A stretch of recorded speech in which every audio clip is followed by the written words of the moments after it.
Welcome to Oracle's Trending Topics discussion. Today, we're exploring the sustainability theme of net zero and how companies can start to address their net zero goals and commitments. I'm Doug Smith, Senior Vice President of Strategic Partnerships at Oracle, and we are blessed to have an amazing partner ecosystem. Joining me today are Laurence Bellenguez from Accenture, Nicola Peill-Moelter from VMware, and my colleague, Rich Kroes from the Global Sustainability Group at Oracle. Welcome, everyone. To start, can I ask you to tell us a little bit about yourself and share your role at the company? Laurence, should we start with you? Thank you, Doug. My name is Laurence Bellenguez. I have the pleasure and distinct honor of being the industry strategy lead for Accenture for our Oracle Business Group, both in North America and globally, and in conjunction with that, leading our global sustainability efforts within the business group. So pleasure to be here talking about this very important topic. Fantastic. Thanks for joining us. Nicola. Yes, thanks, Doug. Yeah, Nicola Peill-Moelter. I'm the Director of Sustainability Innovation at VMware. And my role really is to find ways that we can innovate through our virtualization solutions and user computing solutions to help our customers reduce the carbon footprint and environmental impacts of their digital operations by making it more productive, helping them renewable energy power those workloads. So it's an exciting time to be in this industry. So happy to be here. Awesome. Thanks for coming. Rich. Doug, Rich Kroes. I manage our global sustainability program here at Oracle. So basically I have our two hats. One is to help look after what we do ourselves at Oracle and our supply chain and our data centers in all our facilities. And the second hat is to really help our customers think of ways to make sure that our customers are enabled in their journeys to be more sustainable. So exciting work. Looking forward to the discussion today. So let's start with today's landscape. You know, over the last couple of years, especially, we've seen how the landscape around sustainability and the drive to net zero has changed. It's become far more top of mind for businesses. Stakeholder needs have become more prevalent with demands from customers, investors, employees, and regulators as well. And so, I'd like to start with, what are some of the actions that you're seeing from enterprises in reaction to the changes in market demands? Where are businesses accelerating their work towards net zero, and maybe a little bit about where you see them falling behind versus where they need to be? Nicola, I'd be curious, maybe you could kick us off. Sure. So I think I like to think of sustainability as not very different from, say, where security was a decade or so ago, where it wasn't top of mind for most businesses. It wasn't designed into solutions. And then it became more and more mission critical as we saw increases in security breaches, and companies started to understand they needed to design it in from the beginning, not as an afterthought. And as you mentioned, we're seeing increasing pressure from customers, from investors, from consumers about sustainability. And I think because it's a whole new area, that there's a whole discipline, right? A knowledge base that you have to start, right? So I think some companies saw this coming. It's very much like that S curve, right? You have the visionaries who see it coming from many miles away, and then you have early adopters, and then you have mainstream, and then you have laggards. And I think we're starting to see that mix of companies now that had early recognition that this was coming, and also recognition that it's sort of you can innovate significantly through the lens of sustainability, in the sense that you could recognize where is the opportunity to improve our solutions, improve our products, improve our processes, not only to save money, but to just invent new ways of doing things. So I think that those are the early movers. Now the mainstream movers are starting to see the need. This is now table stakes, and we will lose out to our competition if we don't act.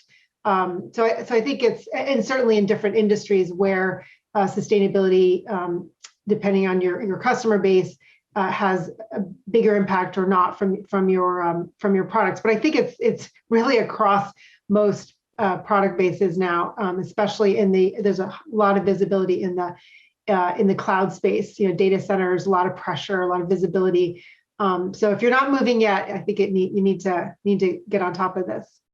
Well, and I'd love to build upon what Nicola just mentioned around, we have a lot of our clients that are asking us, how do you build it into the operations of the business, right?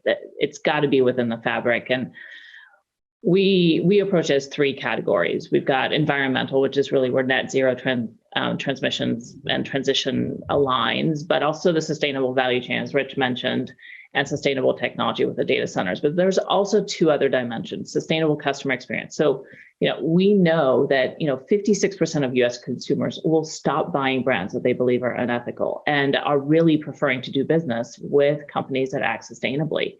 And also, how do you build in a sustainable organization, right? Technology is one aspect, but people is the other, right? And so how do we look at I&D, human rights, and the effectiveness of that to be able to drive towards ESG? So, we talk about our clients needing a purpose-driven strategy that has a clear line of sight on sustainability.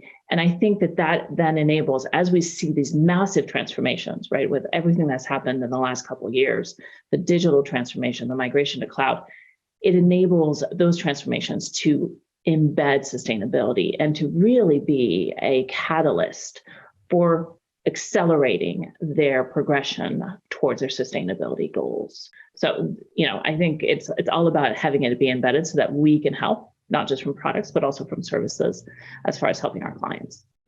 That's a great point. We've had the same experience. It's frankly, it's made it harder, right? We've been trying to embed sustainable thinking in the organization for years now. Yeah. And it was a bit of a push model, if you like, and we've really shifted from being in this sort of push mode of educating and raising awareness to this pull model now, where both internally and externally, we're getting asked to do all kinds of things to help really operationalize sustainability. Which it's not an easy trick, right? It's something that you don't just install some app and then off you go. It's really thinking about, as Laurence mentioned, the people and the processes, and how do we build it in? How do we really bake it in and embed it? And but over the long-term strategy, that's the way to go. If we're really going to make a difference, if we're really going to change behaviors, we really have that kind of data and decision-making kind of centered around sustainability as an additional parameter in that process. That's great. Yeah, thanks for that perspective, Rich. Laurent, just to build on something you said a minute ago, I think one of the elements we seem to be seeing is the need to embed sustainability into one's business and product plans, versus more of a bespoke manner of addressing it later. Really appreciate everyone's thoughts on perhaps some examples of where embedding is most critical, or where you've seen it done well. So I'll actually start with some work that we're recently doing with one of our clients in utilities. So, utilities are a late adopter, if we think about it, on cloud migration. But they really articulated a very thoughtful sustainability strategy. And it anchored on two things. One was net zero transition, right? Not too surprising. And wanting to take advantage of the cloud. And in parallel, how should they be engaging with their customers? And really making energy efficiency accessible to all.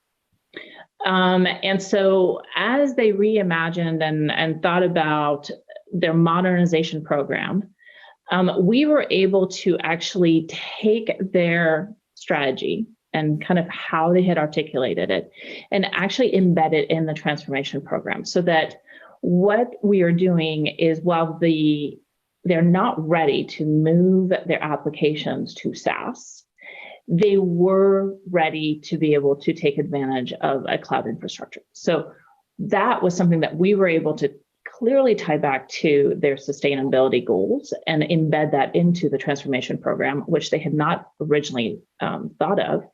And then to really also embed customer experience. As I said, that sustainability aspect of how do you make energy efficiency accessible to all. So we went from just a pure, hey, I'm replatforming some apps, to a transformational program that had embedded sustainability in it. And for me to be able to have an opportunity to actually see a program have that element, which, I would have said 5 years ago, that would not have been something that our clients would have said, hey, I expect you to bring that to the table. So that's an exciting evolution to see how we can service our clients in a better way, leveraging, the technology that, Oracle, VMware, and others are bringing to the table to make that happen fairly quickly. Yeah, awesome. Rich, how are you seeing it play out, in Oracle and with customers, this embedding versus a bespoke approach? Yeah, I think a great example from our vantage point is on the hardware side of our business. And if you don't design the sort of thoughtfulness around energy efficiency and designing for recycling and designing for servicing really upfront, it's locked in. It really, of course, there are iteration cycles that happen for every product. But these products are going to be in service, hopefully for a very long time, right? To maximize their useful life and before they get reused or recycled. But if you don't do it right at the beginning, it's really, it frankly just doesn't get done right later on. It's going to be the next generation. So we actually had a design for environment workshop for some of our engineering leads. And we brought in some of our recycling partners, and to see the light bulbs going off that, what I'm designing here, yes, it's about cost, it's about performance, but it's also about what happens at the end of its useful life. That was a really amazing experience. And again, that's something you have to do at the beginning. That's not something you can sort of fix later based on what the initial designs were. So it really is important to think about it all the way through the life cycle, right from the beginning. Yeah, and to add to that, I think if a lot of companies, when they first start an ESG, environmental social governance, or a sustainability program, they tend to look inward, which is the right thing to do, right? So you think about, well, what are our own impacts that we have, and where can we improve, and starting with metrics and measurement and what we call materiality assessment, like where do we have big impacts? But there's generally a recognition at some point that the biggest opportunity companies have for impact is through their products and solutions. And this is an epiphany that VMware had, in the sense that, yes, we could do a lot to reduce our own carbon footprint and through energy efficiency, renewable energy, dematerialization in our offices and our data center operations. But we recognize that we could actually help our 500,000 customers make their data center operations more efficient and better use their infrastructure capacity through our solutions, and that we could build on what we were already doing to help our customers do that. With that, again, that lens of sustainability that then brings business value to the customer, as well as helping them along in their own sustainability journey. So I think it's a recognition of, we have to clean up our own house, we have to manage better our own house, but then we also, what opportunity we have through our products and services. Hey, Doug, just want to add one more thing to that too.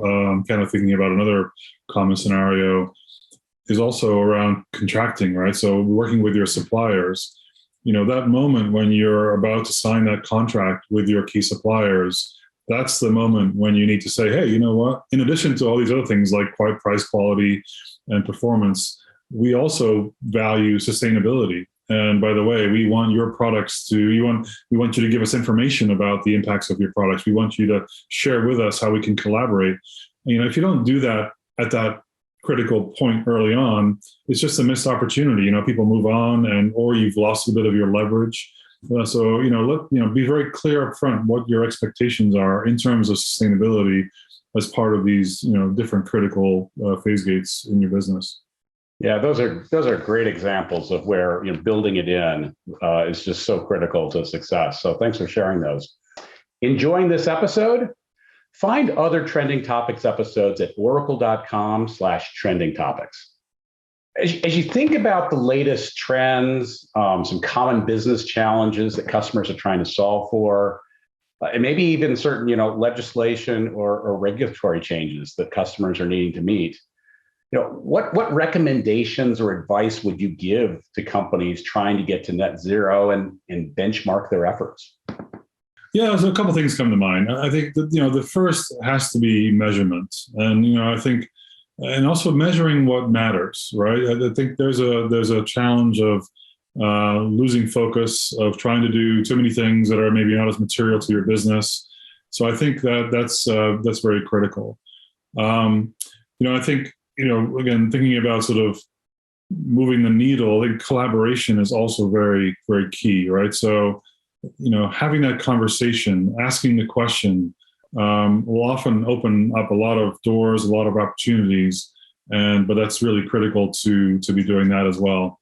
And then lastly, I would say just reimagining what it is that, how you do business. I think for us, like the cloud, for example, I'm not going to say the cloud was because of the sustainability team coming up with some epiphany, but that is a different business model than what we had in the past. And when you think about the environmental benefits of really providing computing as a service rather than a product, which ultimately is what the customer wants, right? The hardware is sort of an ancillary thing.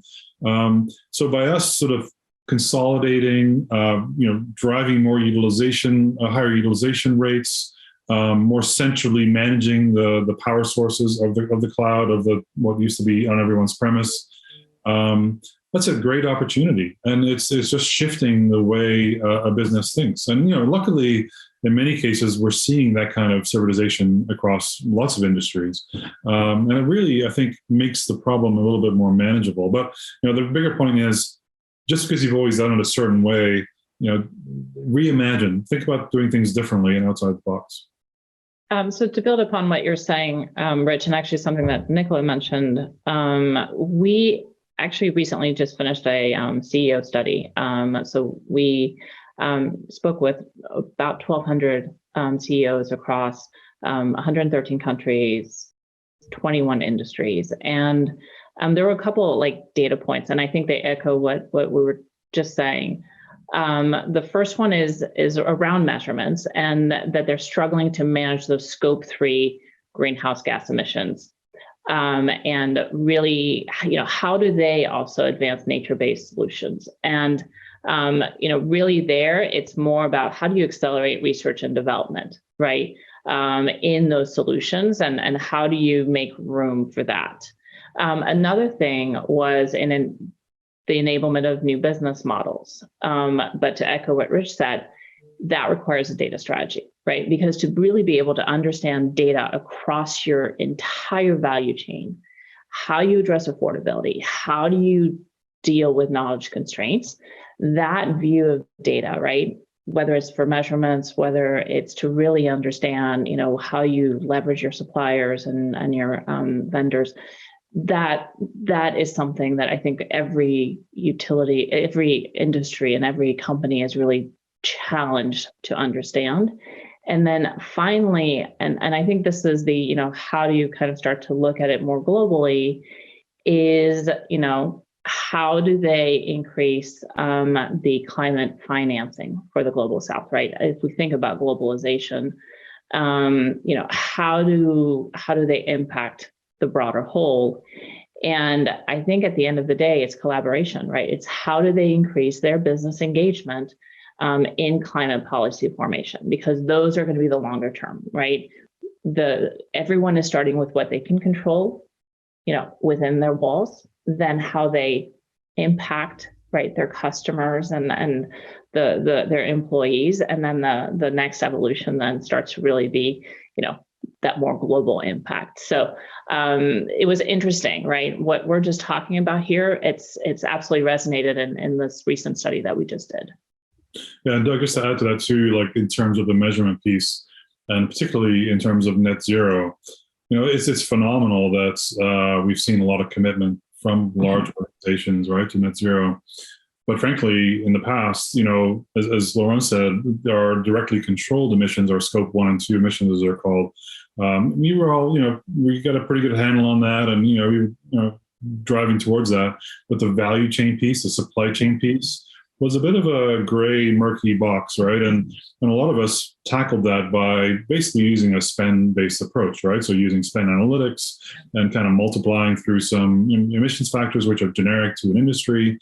But it also gets back onto okay, well, how is this data going to help us drive change, right? So, and basically with that model, the only way to drive change is to spend less money. And we all try to spend as least money as we can, but we want to be more intelligent than that. So I think there's this level of precision that has to happen so that, again, you have to use the spend analytics, which is just, part of doing business for many organizations, but then have a precise emissions factor by supplier. So for those key suppliers, we want to get more information, right, as to what their exact footprint is, so that if they, to their credit, go out and do good things in their operations, we can, modify that and reward that as part of their evaluation process.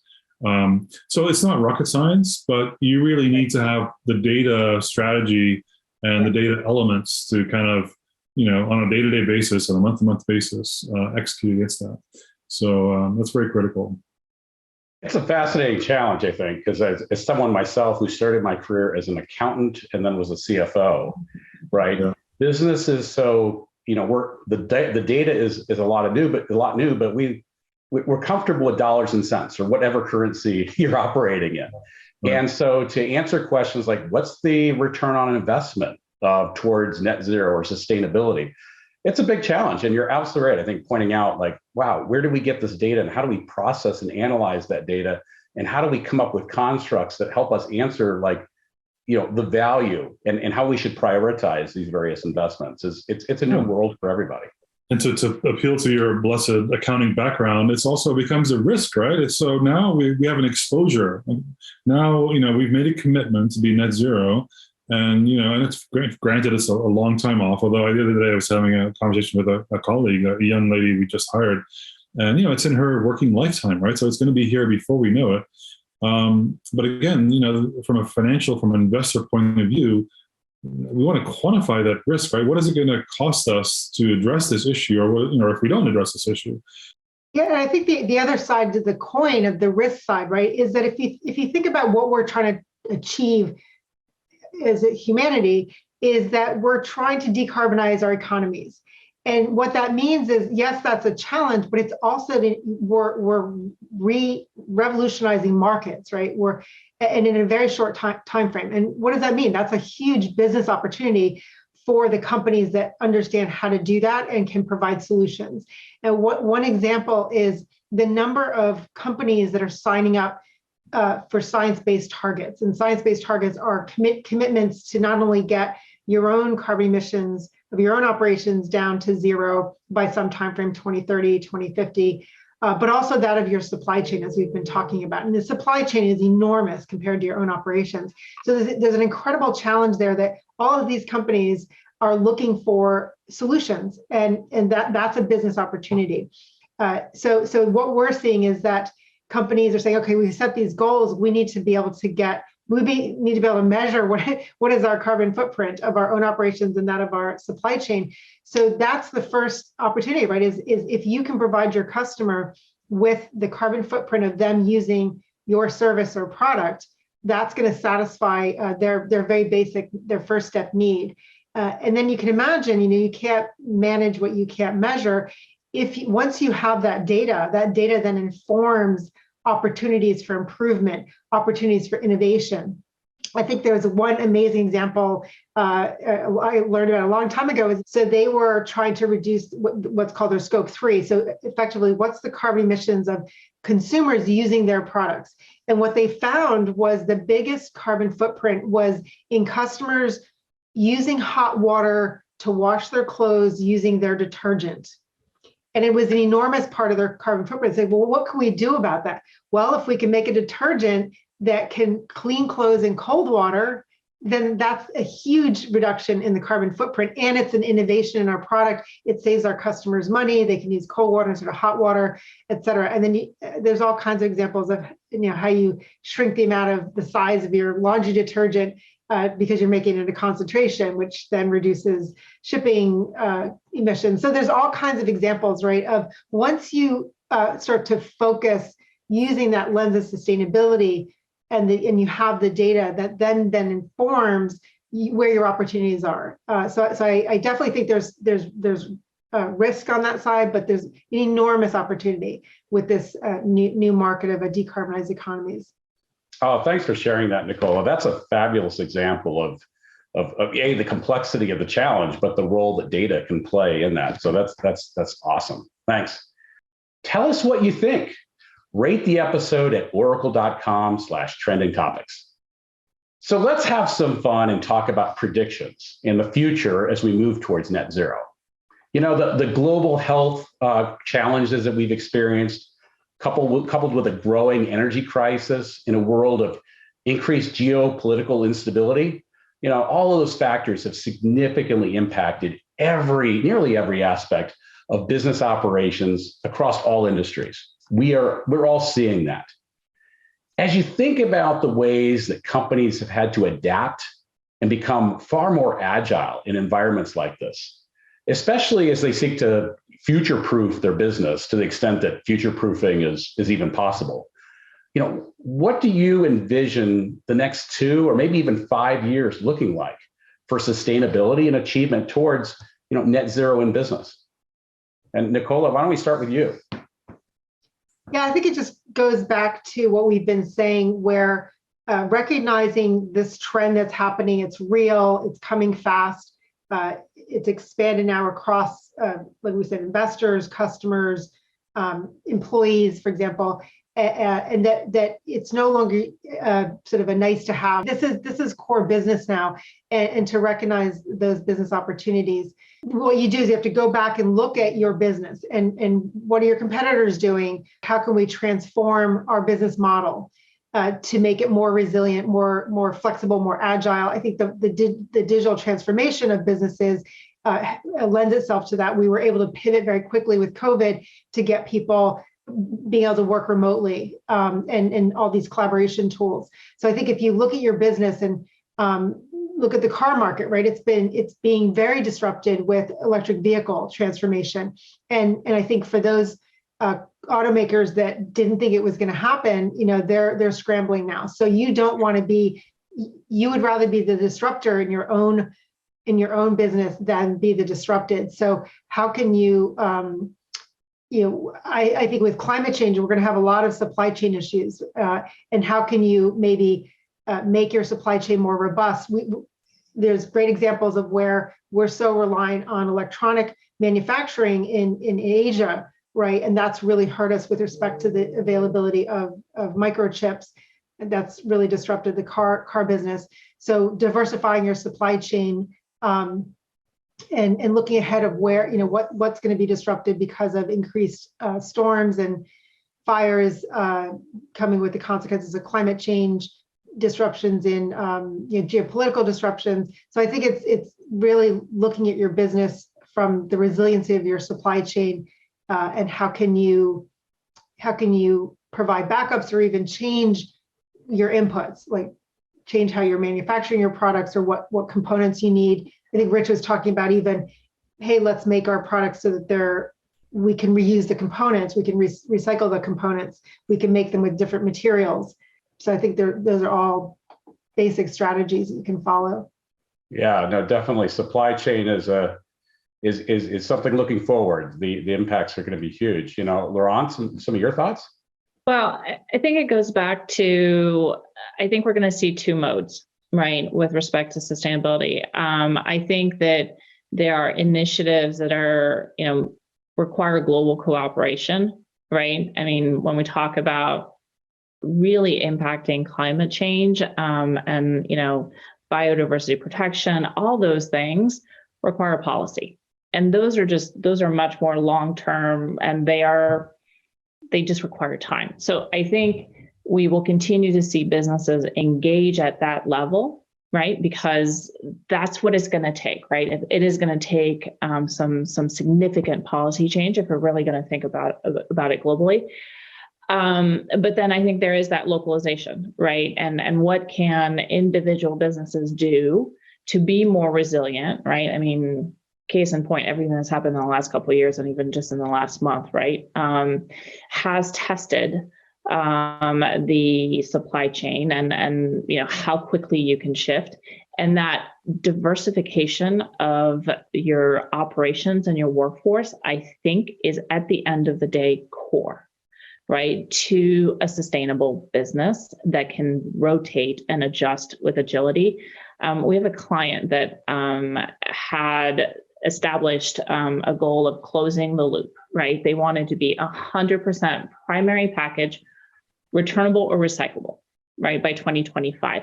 So when you think about that, it gets back to, how do businesses really think about that diversification of suppliers, big, small? How do they engage with, startups, investors, innovators, right? So that they can actually achieve, what for this company was, 100% primary packaging that's recyclable and returnable. And they've achieved it, but it's taken a village.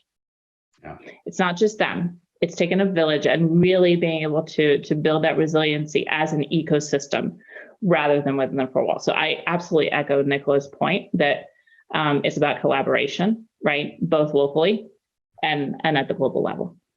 Yeah, and I think to add to that, there's lots of consortiums now that are helping companies, bring companies together to work on the problem across a supply chain or within an industry, because I think no one company can solve some of these challenges themselves. And so I would seek out, those consortiums. There's the Clean Energy Buyers Alliance that is formed to help companies procure renewable energy, learn how to do it and procure renewable energy, make it easier to procure renewable energy. There's the Green Grid, which is around data center efficiency. There's many other consortiums. There's a Green Software Foundation that was recently formed last year around how do we design, code, and test software in a way that makes them very resource efficient, which I think has great business value. So I would seek out the those consortiums in your industry and areas that are specific to your supply chain that can help you move along together instead of trying to solve the problem yourself.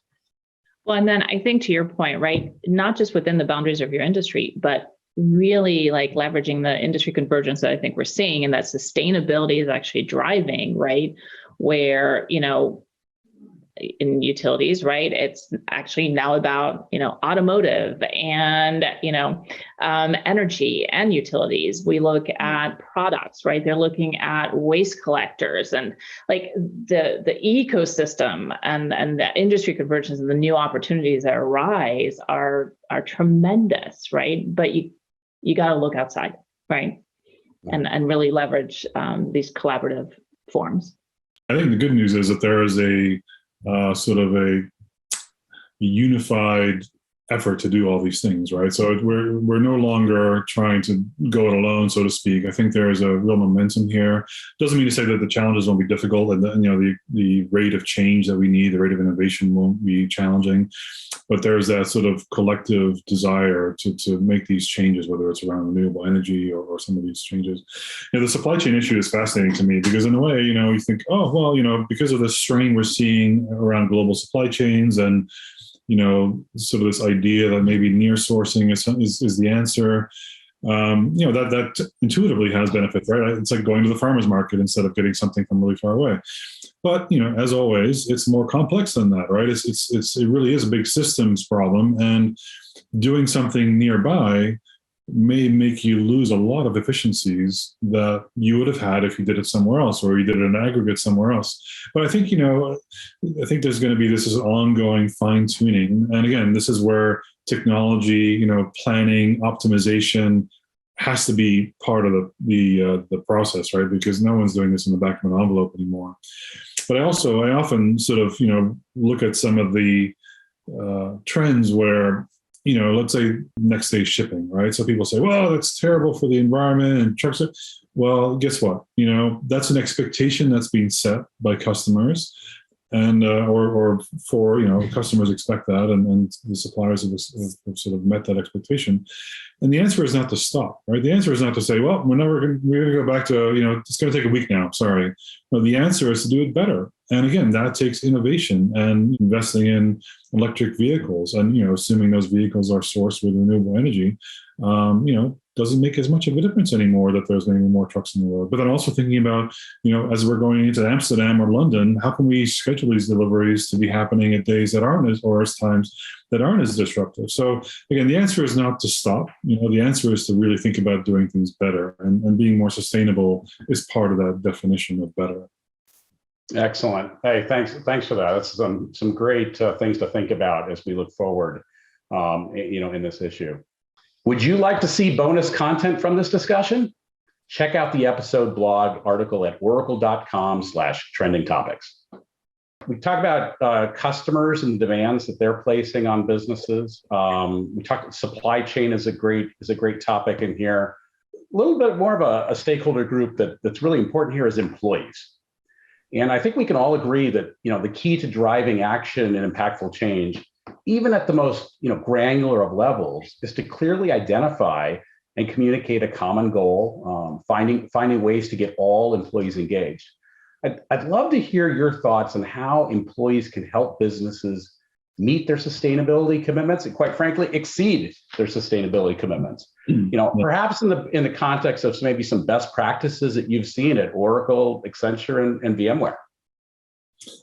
Well, I think I'll just lead off with that. I think employees are an incredibly powerful stakeholder, and certainly in our industry, in this day and age, right, we are competing really hard for talent. So my recommendation, my number one recommendation is, let people know you care. If our employees, if a significant portion of our employees demonstrate that this is important to them, it's going to be a priority for the executive management team. And that's what's played out. I mean, it's our employees and they're doing it in different ways. They're doing it in how they do their job. They're doing it in volunteering projects. They're doing it with local sort of what they call green teams, where in your local office, you're trying to raise awareness and be active around composting or recycling or whatever it is that you want to do. So it's not just talk, they're really acting on that. And then I think, the second part becomes, okay, how in your job function, how can you do things differently? Whether that's, eliminating paper from your processes or, running the data center more efficiently. Everyone can contribute in a way. This is not just a real estate and facilities problem. This is not just a supply chain problem. Everyone can really contribute. Our events team, when we had events, they suddenly came up with ideas of reusing all the materials that we were using in these large events that we were having, working with our travel partners. There's so many different ways you can really make a difference. And then in particular for us as basically a software company, developing solutions. I say to employees all the time, you are transforming the way people live and the way industries are delivering their products and services by building capabilities. And this is, we don't necessarily know what's best for the customer. We have to do that in collaboration with the customer. But by delivering the capabilities that helps our customers, as I think Nicola said earlier, that is, where we can have the greatest impact. So I think, and it's one of those things that as an employee, it's obvious, right? But I think, they lose sight of the fact that they're really delivering transformation to a whole set of people and industries, which is really exciting. And it should make you feel really good about the work that you're doing. Yeah, and to add to what Rich is saying about employees increasingly are really wanting to work for companies that have a bigger purpose beyond making a profit. And I think they get very excited when they understand that they actually have a role to play in their job. So, if you think about VMware, we have lots of software engineers. And when we start to talk to them about how through our products, we can help our customers reduce the environmental impact of their data center operations, they get very excited. And it's more a matter of education, because most people don't, they think about, oh yeah, I can reduce my paper use, or I can do recycling, right? They don't actually know that there's an opportunity in their job. So it's across the board. Even in finance now, we started doing a green bond. And I think that, that's something that the finance team is working on. There's virtual power purchase agreements for the procurement of renewable energy. That's also the finance, and that's the facilities teams. So I think there's a role for everybody to play, and it's our jobs to help educate and evangelize what each employee, what role that they can play in achieving the company's goals, or thinking about how can we innovate through our products and solutions to drive more sustainability in our customer environment. So I think it's a very exciting time, and it is an amazing way to engage employees. It's interesting, right? Because when we think about stakeholder centricity and employees, as we said, are a key stakeholder, there is a gap, right? Leadership thinks we're good, we're headed there, we got a plan, right? And back to metrics, ticking it off. But when you talk to employees, they tend to disagree, right? Because at the end of the day, there's this natural tension, right, on profitability and how do you continue to grow, to your point, Rich, right?